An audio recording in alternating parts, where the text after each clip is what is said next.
Hi guys and welcome to Full Time Devils. Callum Stone here for the post-match review. United started off well, I think. I thought we did quite well. I thought we managed to withhold City's attack. They were always going to come out fighting against us. Local Manchester derby, always quite fiery. I mean, City had the chances. They managed to get through our midfield quite a lot and behind. I know it's Luke Shaw sort of leaving Aguero a few times, but I think we managed to withhold the pressure, which is always a good thing. De Gea made some cracking saves, as he always has done.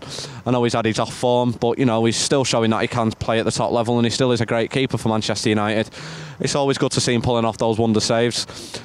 City did have a couple of offside goals as well that we've managed to just luckily catch them offside on.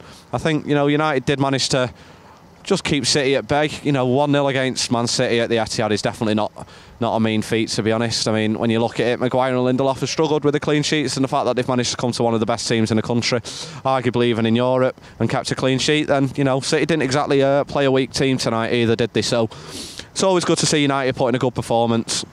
And Matic with a goal, which is not something you usually see, is it? Quite a well taken finish as well. Nice little half volley.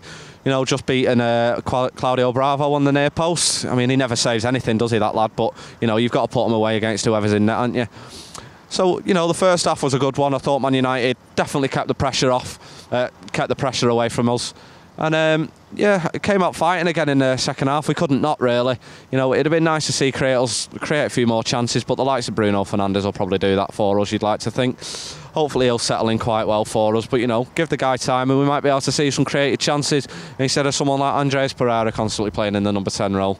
It's just a shame he couldn't get that second goal. A win is a win against Manchester City, but unfortunately the first leg let us down. The performance in the first game at Old Trafford, in particular that first half, was just a shambles against the other side of Manchester. I mean, if we'd have performed better there, for a fact we'd have probably came back into this game with that performance, and I reckon we probably do even take it to penalties, and penalties is always a 50-50. You never know which way it's going to go, do you?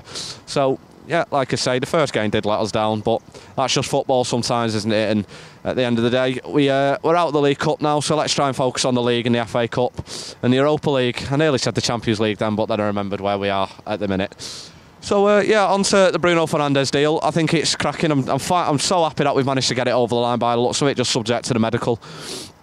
Hopefully we can start seeing some creative chances. Rashford will come back eventually, and then you'll have Pogba back in the team with McTominay, and all of a sudden the squad looks a lot healthier.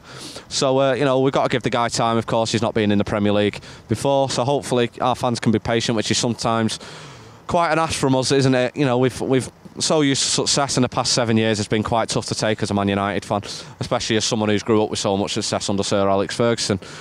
But hopefully we can turn it round. Hopefully Ollie can turn it round. Whether you Ollie in or Ollie out, arguably you can say he's definitely doing what's best for Manchester United in clearing the deadwood out. Ashley Young's gone, Rojo's on his way out by the looks of it.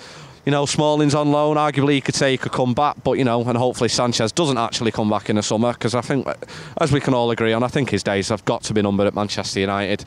But Ollie's done a great job in starting, and whether he's still here to continue his rebuild or another manager is, you can all say that Ollie's probably done a good job in trying to sort the squad out and the wage bill. So I'm happy with Ollie. Don't know if yous are, but I think it's time to back our manager, and hopefully that the board can do the same in the summer as well. And add to the 4 signings in, well, that'd make it 7 signings in 4 transfer windows, I think it is. It's not good enough for a rebuild, is it? And we can keep listening to these rebuilds and the PR jobs from coming out from the top.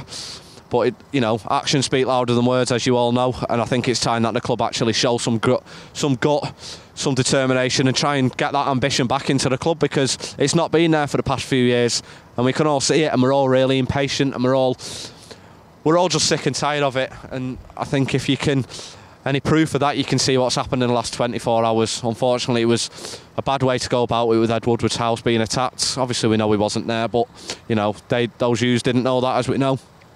And his family don't deserve that, so we should condemn that attack. But on another level, we also need to remember that Ed Woodward has not been a good fit for Manchester United in the last 6-7 years, and we need to look at a restructure. But of course that doesn't mean going attacking his house. Sometimes things do go too far. But yeah, I thought Manchester United played well. Shame we couldn't get that second goal tonight and propel us into the final. Aston Villa, they'd have been there for the taking, fighting relegation, so they'll have that on the back of their minds. And, you know, it could have been a great opportunity for some silverware for Ollie, but we just came up short against our local rivals. But it's no mean feat. I mean, at the end of the day, the two clubs are very far apart at the moment, aren't they? And we'll just have to see if we can catch up to them, which is something that pains me to say after growing up for so many years and seeing them so far below us. Unfortunately, the tides have switched now. And Man United are a long way away. But let's hope it's a step in the right direction right now, and we can get back to the top. But, you know, it's not going to be the best season, and it's short-term pain, but hopefully there's going to be long-term gain for Manchester United. So, yeah, that's been the review for the Manchester United versus Manchester City game outside the Etihad Stadium. It's not the best stadium to come to. There's too many City fans here for my liking, and they still didn't fill the allocation out tonight, as we've been told by a few of the stewards. But, you know, that's just them, innit? Apparently the City's theirs, but it isn't, and it never will be. Manchester's always going to be red, no matter what. This has been Callum Stone for Full-Time Devils tonight. Like and subscribe to the channel, keep it locked onto Full-Time Devils, and enjoy. Thanks a lot.